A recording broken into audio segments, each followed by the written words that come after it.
My name is Ryan Walker, and if you're going to understand what I did, and what I almost threw away, you have to start with Emily, long before she was my wife. She grew up in one of those Midwestern towns that barely shows up on a map. One stoplight, one diner, one main road that pointed toward places everyone talked about but almost nobody reached. Her dad poured concrete until his back gave out. Her mom hemmed dresses at the kitchen table, the sewing machine rattling over the evening news. College wasn't expected there. It was a rumor. Emily told me once about the day everything shifted for her. She was 13, hanging around the clinic parking lot waiting for her mom, when some guy staggered in holding his chest. People froze, someone yelled for the doctor, and the neighborhood GP sprinted out in sneakers and a faded polo. No cape, no drama. Just calm hands, clipped orders, a woman counting compressions, an ambulance called with zero panic in his voice. The man lived. When she told me that story years later, her eyes went distant like she was replaying it. It wasn't magic, she said. He just knew what to do, and everyone listened. For her, that wasn't a cool memory. It branded itself into her head as a job description. From there, her life narrowed into a straight line. No lake trips, no house parties in someone's dad's barn. While other kids drank warm beer in pickup beds, Emily sat at her bedroom desk under a buzzing lamp, hunched over textbooks with sticky notes like battle plans. If she was going to make it out, she'd have to work twice as hard with half the margin for error. That was the math she lived by. When the acceptance letter came from a top medical school, she didn't scream. She just sat on the edge of her bed and cried quiet, tired tears. Later, she told me she wasn't crying because she got in. She was crying because now there was no excuse not to go. Her town threw her a potluck in the church basement. Crockpots, paper plates, people pressing cash into her hand like they were buying a ticket on her future. Old ladies hugged her. Men she barely knew slapped her dad on the back like he'd personally built the ladder she was climbing. It didn't feel like a goodbye, she said. It felt like they were loading every hope they had onto one girl's shoulders and watching to see if she'd break. By the time I met Emily Carter on a campus 3 states away, she was already carrying all of that. I just didn't know it yet. By the time I met her, I was fluent in one language. Numbers. Revenue projections, market gaps, case studies. Feelings were something you managed just enough to keep the machine running. It was a Tuesday, early fall. The kind of day where the campus looked like a brochure. Leaves starting to turn, kids in hoodies pretending they weren't already behind. I'd just left a business class where we'd spent an hour arguing about whether a terrible idea could be saved with good marketing. I got in line at the campus coffee stand, already drafting an email in my head. The line was brutal. 20 deep, one overworked barista, espresso machine hissing like it was mad at all of us. I made some throwaway comment to the girl in front of me about how we'd probably graduate before we got our drinks. She turned, and that was Emily Carter. She wasn't flashy. Ponytail, tired eyes, sweatshirt with the med school logo, a stack of flashcards in her hand like she didn't trust herself to waste even 10 minutes. But there was this alertness in her face, like she was running triage on her own life. "The coffee has better odds than some of my patients," she said, deadpan. I laughed. "Rough morning. Rough semester," she answered, then slipped one flashcard back, another forward. "Anatomy exam Friday. If I fail, I'll personally be responsible for the downfall of an entire Midwestern town." That got my attention. I told her I was a business major, that my biggest problem this week was a group project where half my team thought deadline was more of a suggestion. She smirked. "So your patients are lazy 20-year-olds? "Exactly," I said. "They're not responding to treatment." The line inched. Our conversation didn't. She told me bits and pieces. Split shifts in the lab, professors who spoke in abbreviations, the constant fear of being the weak link. I told her about startup ideas I scribbled in notebooks, the way I watched markets for fun, how I planned my life 5 years out like a spreadsheet. We were opposites on paper. She was color-coded notes, highlighted lectures, a town's expectations humming in the background. It was easy jokes, big-picture plans, and the kind of lightness you develop when no one back home is betting their future on your shoulders. What I didn't know then was that she envied that lightness. What she didn't know was that I was tired of people who treated ambition like a personality trait. Our nice to meet you could have ended at the register. Instead, we bumped into each other again 2 days later. Same coffee stand, same exhausted barista. I waved my drink at her. See? We survived. She rolled her eyes, but she stepped into my orbit like it was the most natural thing in the world. Quick chats turned into a pattern. Coffee before her labs. Coffee after my classes. Then one day I said, I have a finance quiz. You have a brain that scares me. Want to study? We ended up at a corner table in the library. She spread out her notes with surgical precision. I pretended to review mine while watching the way she underlined key phrases, lips moving just enough to trace the words. It was like watching someone sharpen a blade. Study sessions became a standing thing. Then came dinners off campus when we could both admit we were exhausted and didn't want to talk about school for an hour. Somewhere between cheap pasta and shared fries, the future stopped being my plan and her plan and started sounding a lot like we. For her, I wasn't a distraction from medicine. I was the first person who made the grind feel survivable. For me, Emily was proof that you could be dead serious about your work without turning into a hard, joyless person. Neither of us said it out loud then, but that's the day our lives hooked into each other and didn't let go. Not yet. Not for a long time. We graduated into a life that, on paper, looked clean and earned. She became Dr. Emily Walker. I was just Ryan at the office, but I was moving fast. Promotions, better titles, meetings where people actually listened when I talked. We had a small wedding that felt bigger than it was. Her parents crying like they just watched her cross the finish line of a 20-year race. My family proud in a quieter, less dramatic way. We weren't rich, but we weren't scrambling. For two kids who'd climbed out of different corners of nowhere, that mattered. Our first apartment was nothing special. Thin walls, questionable plumbing, noisy neighbors. But it was ours. We split bills, argued about grocery brands, laughed about the couple downstairs who fought loud enough to shake the ceiling. We had a couch, a bed, and a shared idea that hard work plus love equaled security. Then residency started. Her schedule turned into a series of hits. Nights, weekends, 24-hour shifts that left her walking into the apartment with the hollow, wired look of someone who'd seen too much and slept too little. My job, meanwhile, demanded late nights, travel, just one more meeting, with people who thought burnout was a badge of honor. At first, we treated the chaos like a team sport. We texted stupid memes between shifts, left notes on the counter, crashed into bed at odd hours and wrapped around each other like that made up for everything. But slowly the slides started. Date nights became, we'll do it next week. Next week became, once this rotation is over. Conversations shortened. Less, how are you? And more, what time are you home? Or, can you grab milk? The calendar on the fridge turned into a coordination chart for two overbooked coworkers sharing a lease. I noticed the distance. I'm not going to lie and say I was oblivious. I just misdiagnosed it. I told myself this was what driven people went through, that this was the price of building something real.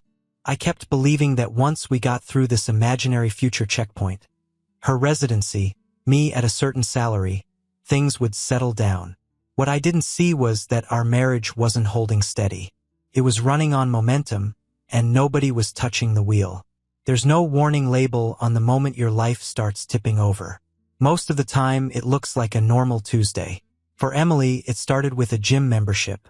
She picked a place near the hospital, one of those glass front buildings with two bright lights and people who take their warm-up more seriously than most people take their marriage. She mentioned it over breakfast once, half a sentence between sips of coffee and a check of her schedule. I'm gonna start hitting the gym between shifts. Clear my head a little. I nodded, scrolling my email. Yeah, that's good. You've been stressed. That was the beginning and the end of the conversation. No questions, no follow-up. Just another item I mentally filed under she's handling it. Tyler Grant was already in her orbit before I ever knew his name. Charismatic surgeon, sharp technically, louder than he had to be. The kind of guy who walked into a room like it had been waiting on him. I'd heard about him in passing. Stories from Emily, jokes from Jason, hospital gossip that framed him as equal parts brilliant and exhausting. I didn't think about him twice. At the hospital, he was just another attending she rotated with. At the gym, he became something else. Familiar. She told me later how it started. He spotted her on a treadmill across the room, did a double take, and wandered over with that easy grin. "Walker, do you actually exist outside Scrubs?" She laughed because it was easier than rolling her eyes. He made a crack about the hospital, about how residents were basically cheap, overeducated labor, then asked how she was holding up. Not how many hours did you log? Or did you chart everything? Just how she was. Harmless stuff. A joke. A compliment about her discipline. A good to see a friendly face off duty. She was exhausted. I'd been treating her like a co-founder in a startup instead of a wife. He was there, available, and very good at making people feel temporarily less invisible. From where I stand now, I can see exactly what was happening. A woman starving for real attention, and a man who treated attention like a game he'd already mastered. Back then, all I saw was a line on our joint bank statement for a gym I never asked about. The line she crossed didn't start the night she cheated. It started the day she realized it was easier to talk to him than to come home and try to talk to me. The night my marriage went over the edge didn't start with a scream. It started with a text. I was at home, laptop open, half watching numbers crawl across a spreadsheet. Emily was finishing a shift that had already run long. She sent the first message. "Emily, hey, can we actually talk tonight? Like really talk?" I glanced at it, hands still on the keyboard. Me swamped. "Maybe tomorrow?" There was a pause. Then, "Emily, it's important, Ryan. I'm tired of feeling like a roommate." That one hit a nerve I didn't want to look at. Instead of asking what she meant, I went defensive. "Me, I'm working my ass off for us. I don't have time for drama." I watched the 3 dots appear, disappear, appear again. When her reply came, it was shorter. "Emily, it's not a drama. It's our marriage." I felt cornered, even though I was sitting alone at our own kitchen table. So I did what a lot of men do when they don't want to admit they're scared. They get mean in small, efficient ways. "Me, if you're that unhappy, maybe go clear your head at the gym." I knew exactly what I was doing with that line. I was throwing her routine back in her face, making it sound like the problem was hers to manage. A neat little way of saying, "I'm fine. You're the issue." Her answer, "Emily, wow. Got it." Then nothing. I stared at the screen, waiting for more. When it didn't come, I convinced myself I just set a boundary, closed the messages, went back to my laptop, told myself she was being overly emotional and that we'd sort it out when things calmed down. Here's what I know now, from the pieces she gave me later. She finished her shift wound tight and hollow. She read my last message in the locker room, sitting on a bench with her phone in her hand and that ugly fluorescent light washing everything out. She could have gone home. She could have pushed, called, forced the conversation. Instead, she drove to the gym. She walked in angry, tired, and alone in a way I hadn't bothered to see. Tyler was there. Of course, he was already mid-workout, already turned up.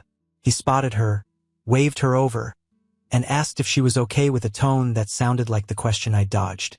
He cracked jokes, made space for her to talk, let her vent about the fight without ever asking for both sides. Then he laid down the kind of line that walks in wearing concern and leaves wearing something else. "You deserve someone who really sees you, Em. Not a hand on her arm. Not some grand gesture. Just that sentence, said to a woman whose husband had basically told her to take her feelings to the treadmill. After the workout, they didn't part ways in the parking lot. She knew what she was doing when she walked toward his car. She knew it when she got in. There's no point pretending otherwise. I won't give you details. I don't need them and I don't want them. It's enough to say that somewhere in this city, while I sat in our bed telling myself she'd picked up an extra chart or a late case, my wife stepped over a line you don't get to step back from. That night, I turned off the light, rolled over in an empty bed, and thought, we'll talk tomorrow. By then, the version of our marriage I believed in didn't exist anymore. The weeks after that night looked normal from the outside. That's the sick part. Emily came home. She showered more, I remember that. Long showers, water running while she sat on the edge of the tub, trying not to look in the mirror. She moved around the house like a ghost on a schedule, cooking sometimes, folding laundry, asking me about my day with a voice that sounded careful. I knew something was off. I told myself it was just the fight, just residency, just everything. We'll be fine. I thought like that was a plan. The truth came at me from a different direction. Jason Reed had been my friend since before Emily. We'd done the broke student thing together, then the young professional thing. He worked admin side at the same hospital where Emily and Tyler floated around playing God. Hospitals run on caffeine, protocols, and gossip. Tyler, being who he was, didn't keep his mouth shut. Started with jokes. Comments about late-night cardio that weren't about the treadmill. A nurse catching a look. Someone seeing them leave together one too many times. Rumors snowballed. Names got attached. Details sharpened. Jason heard enough to connect it to me. He called one afternoon while I was at my desk, staring at a quarterly report that suddenly didn't matter. "Hey, man," he started, but his voice was wrong, too careful. "You got a minute?" I stepped into a conference room. "What's up?" Silence. I could hear him breathing. "Ryan, I need to tell you something. And I swear to you, I wish I didn't know it." He laid it out. Not everything, but enough. Tyler, the gym, people talking, the timing, the way they'd been seen. He didn't embellish. He didn't soften it either. My body went still. Not shaking, not yelling. Just calm. Like the seconds before a car hits you. "You sure?" I asked. "I wouldn't be making this call if I wasn't," he said. "I'm your friend first. That's why you're hearing it from me and not from a stranger." We got off the phone. I stood there in that conference room with the lights too bright and the walls too white, and I knew there was only one person who could either fix this or finish it. I called Emily. She picked up on the second ring. "Hey," she said, voice soft, like nothing was wrong. "Did you sleep with him?" I asked. No hello. No lead-in. Just that. Silence. A long breath. "Yes," she said. No story. No spin. "No, it's complicated." Just one word that cracked something clean in my chest. My hand tightened around the phone. For a second I thought I might throw it. Instead I just said, "Okay," and hung up. I drove home on autopilot. I walked into the house that still smelled like our life, went to the kitchen drawer, pulled out a notepad. I didn't pour my heart out. I wrote one sentence. "I'm leaving. Don't call me." I packed a bag with enough to get through a few weeks. Clothes, laptop, toothbrush. I walked out without slamming the door because I didn't want to give the moment that much drama. The truth is, I left because I couldn't figure out how to stay and still look at myself like a man in the mirror. This is where the story stops being clean, if it ever was. A few weeks after I walked out, Emily found out she was pregnant. I wasn't there. The way I know it now is how she told me later. Early morning, bathroom light too bright, cheap plastic test on the sink, 2 lines staring back at her like a verdict. She sat on the edge of the bed we used to share and did the math. Dates, shifts, that night, me, him. It didn't take long. She decided it was mine and never moved off that decision. When she called, I was in a furnished apartment that looked like a catalog for men who'd given up on personality. I answered because habit beat anger by half a second. "I'm pregnant," she said. No warm-up, no apology stapled to the front of it. "The timing fits. It's yours, Ryan." I went quiet, not because I didn't believe her, but because believing her meant facing everything I was trying to outrun. "You sure?" I asked. "Yes." There was a beat where I could have said a lot of things. I picked the coward's version of honesty. "I don't know what to do with that," I said, and then I got off the phone. She didn't call again. From there, my knowledge of her pregnancy is secondhand. She shifted her schedule, took the lighter rotations she could get away with, dealt with the same gossip machine that had chewed through us, now with a growing belly and no husband in sight. At night, when the house was quiet, she took an old spiral notebook from the kitchen drawer and started writing. Fears, appointments, names, small details she didn't want to lose. Months later, she gave birth to a baby boy with my face. Dark hair like mine, same eyes, same stupid stubborn chin. She named him Ryan Walker Jr. without hesitation. No DNA test. No hedge. Just faith in the man who'd walked away. I kept my distance and told myself it was principle. In reality, I went to work, came home, lay in a strange bed, and scrolled through her social media in the dark, watching blurry photos of a life I was too proud and too scared to step back into. 7 months after he was born, I met my son in a dark auditorium full of people pretending not to be bored. There was a medical conference in the city, lectures, panels, the usual parade of slides and acronyms. I almost skipped it. Long week, no real reason to go. Habit 1. I showed up late, slipped in with a small wave of suits and scrubs. The room was dim, projector humming, some specialist droning about outcomes on the stage. I scanned the rows, looking for an empty seat, and then I saw her. Emily sat midway down, hair pulled back, posture relaxed in a way I didn't recognize. There was a baby asleep on her shoulder, small hand fisted in her blouse. She looked older by a year and by a lifetime, like someone who'd stopped waiting for their life to go back to before and just started living with the scar. She turned, eyes tracking the movement, and saw me. That look, there was no drama in it, just a steady acknowledgement. There you are. Here I am. This is where we ended up. My gaze dropped to the kid. You hear people say, I knew right away. Sounds cheesy until it happens to you. His face was mine. Features softened, miniaturized, but impossible to talk around. My chest locked up, like my body understood before my head could catch up. After the session, people spilled into the hallway in a low roar of chatter.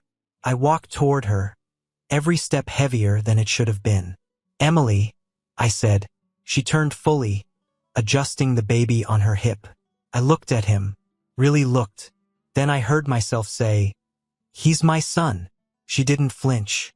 You can see for yourself, she answered, and stepped just enough aside that I could move closer. We met later that week in a small cafe 2 blocks from the hospital. No lawyers, no witnesses. Just coffee going lukewarm between us and a stroller at our feet. I want a DNA test, I said. Not because I don't believe you. Because if I do this, I don't want my brain inventing escape hatches later. She held my stare, then nodded once. Okay, Ryan, let's take away all your excuses.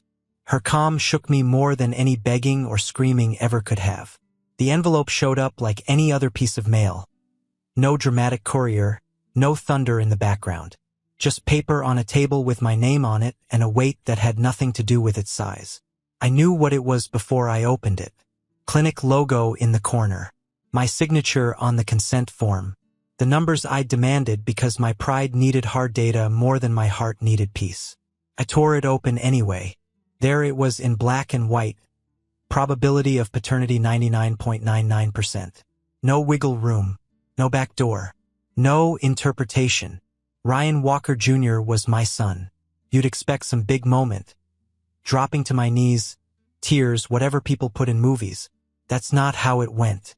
My first reaction was a slow, cold wave of course he is, followed by a punch of shame so clean it almost felt like relief. I doubted what I already knew because it was easier than admitting I'd run. I sat there at my cheap apartment table, the same one I'd eaten takeout on alone for months, and stared at that paper until the words blurred. Then I folded it, slid it back in the envelope, and realized I had officially run out of excuses. So I did the one thing left. I went to see my son. The first time I knocked on Emily's door after the results, I felt more like a stranger than a husband. I stood there holding a jumbo pack of diapers because I didn't know what else to bring. Flowers would have been pathetic. Toys felt premature. Diapers were useful, neutral. She opened the door in leggings and an oversized shirt, hair pulled up, dark circles under her eyes. Motherhood hadn't made her softer. It had made her stripped down, efficient. Hey, I said. Hey, she answered. We stood there for a second, both aware of all the things that weren't being said. I'm here to see him, I finally managed. She nodded once and stepped aside. No speech, no guilt trip, no forced warmth. Just a simple, okay, come in. The house was small but lived in. A drying rack with tiny clothes, bottles lined up by the sink, a folded blanket on the back of the couch. It was the life I should have been part of, with all my edges missing from it. He was a bouncer in the living room, half dozing, half staring at nothing with that blank baby seriousness. Dark hair, my eyes, my jaw, just starting to shape itself on his tiny face. "Hey, RJ," Emily murmured, scooping him up. "Daddy's here." The word hit me harder than the DNA percentage. She handed him over like it was the most normal thing in the world, but I could see her watching my hands, my posture, checking if I would flinch. I didn't. I was awkward as hell. Sure, but I held him. He stared up at me, unfocused, like he was trying to decide what I was. I looked back and thought, "You're the one thing in this mess that didn't do anything wrong." "I, brought diapers," I said, because my brain is a comedy show at bad moments. "Good," she replied. "We go through those like water." We didn't dig into the past. Not that day. Conversation stayed surface level, his feeding schedule, his sleep patterns, how she was juggling shifts. I stayed for an hour, then 2, then found myself leaving only because it felt like I should. Not because I wanted to. That became the pattern. At first, I told myself I was coming just for him. It made it sound noble, like I was rising above the wreck instead of crawling back through it. I'd show up with groceries, formula, wipes, hold him, change him, walk him around the room when he cries. But you can't keep it clean like that. Life doesn't respect the lines you draw in your head. Between bottle warmings and diaper changes, there were small, quiet moments with Emily. She'd hand me a clean onesie while I tried not to fumble a screaming kid.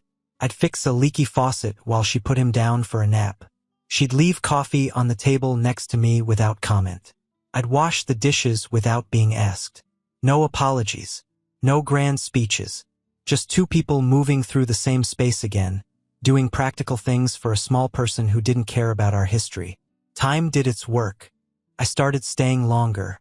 Sometimes I'd show up and she'd be half asleep on the couch, and I'd take the baby and tell her to go lie down.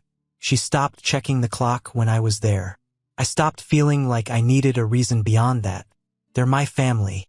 We talked, eventually, in counseling, in the kitchen, in short bursts when the baby was quiet. We didn't dance around what she'd done. We didn't pretend the affair was a mistake that just happened. She owned it. I owned the way I'd been gone long before I packed a bag. I put boundaries on the table. Phones open, late nights explained. No second chances if that line got crossed again. She didn't argue. She put her own boundaries down too. About my temper, my tendency to disappear into work when things got hard. I didn't argue either. Rebuilding didn't feel romantic. Felt like rehab. Slow. Awkward. Necessary. One day, my bag wasn't by the door anymore. My clothes were back in the closet. My toothbrush was in the bathroom with hers. We hadn't decided it in a single conversation. We just moved in that direction one small step at a time. On my birthday, she cooked. Nothing dramatic: pasta, garlic bread, a store-bought cake with Dad written in slightly crooked blue icing.